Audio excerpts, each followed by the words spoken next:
morning, Eagles. I'm Alexis. Here at GJ, our mission is to be prompt, polite, and prepared, and our vision is that each student graduates with the skills necessary to be successful in a college or a career. Today, I'll be taking you through history. We've got Ryan with World War II, Thomas with the Roman Empire, and Chase with the Cold War. Hope you're excited, and let's get into it.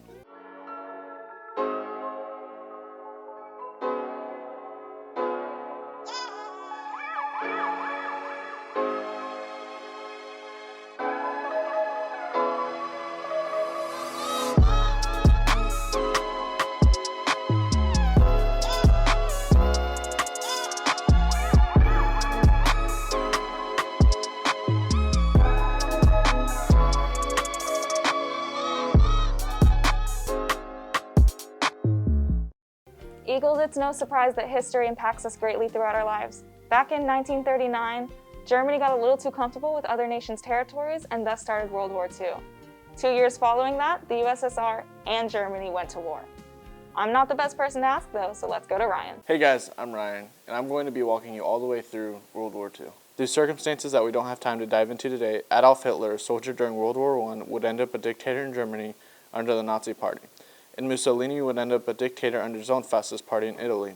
In Asia, Hideki Tojo had risen to power and become the Emperor of Japan, instituting his own fascist policies.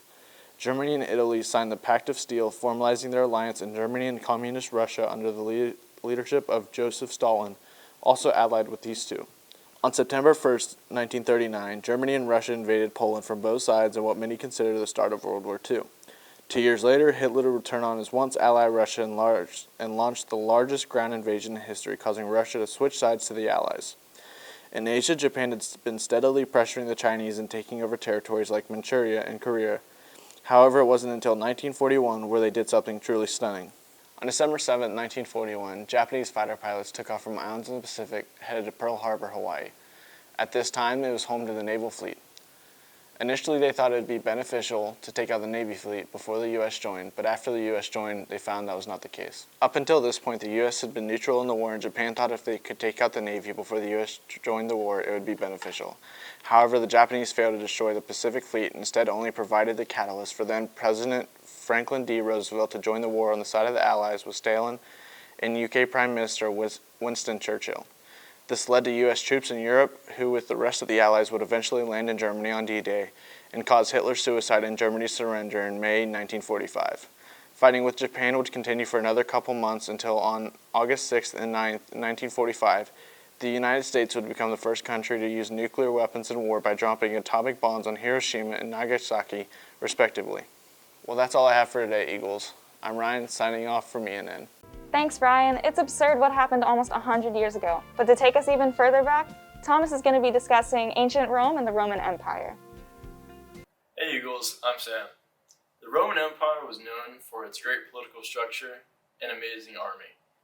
Let's go take a look into this ancient society. It originated in 27 BC and fell at 476 AD from military losses over a long period of time. However, the Roman Empire at one time had the strongest, most advanced army in the world, using weapons like swords and spears. The soldiers also had sweet helmets and were metal with gold accents and a red mohawk. The Roman Empire was also known for its advanced government style with its own constitution and elected government officials like senators. They were also known to build grand, beautiful buildings such as the Colosseum, which gets thousands of visits from tourists every year. Overall, the Roman Empire lasted over 1,000 years and is still talked about by historians this day. I'm Sam, ENN. Thanks, Thomas. We can't forget about the Romans, but something often overlooked in history is America's Cold War. When I try to talk to people about the Cold War, nobody really knows what they're talking about. Thankfully, Chase Moore does. So let's get to him. Good morning, Eagles. I'm Chase Moore, and today I'm going to be telling you a little bit more about one of the most interesting periods in history, the Cold War. At the end of World War II, two superpowers emerged. Stalin led the Soviet Union, while Truman led the United States. These two world powers had very different ideologies and political ambitions. The United States was seen as the arsenal of democracy, as President Kennedy and the USSR wanted to turn as many countries and territories as possible towards communism. This led to a conflict between the two, where one would just try to one-up the other, and they would just constantly be in a power struggle for control. The United States saw the terrors that communism caused for the common man and decided they would swear to stop the spread of communism.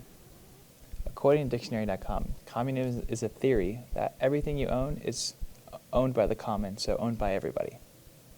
There's so much more to learn about the Cold War, and if you're interested, I encourage you to research it on your own to learn a little bit more about yourself. But that's all the time I have today. I'm Chase Moore, signing off from ENN.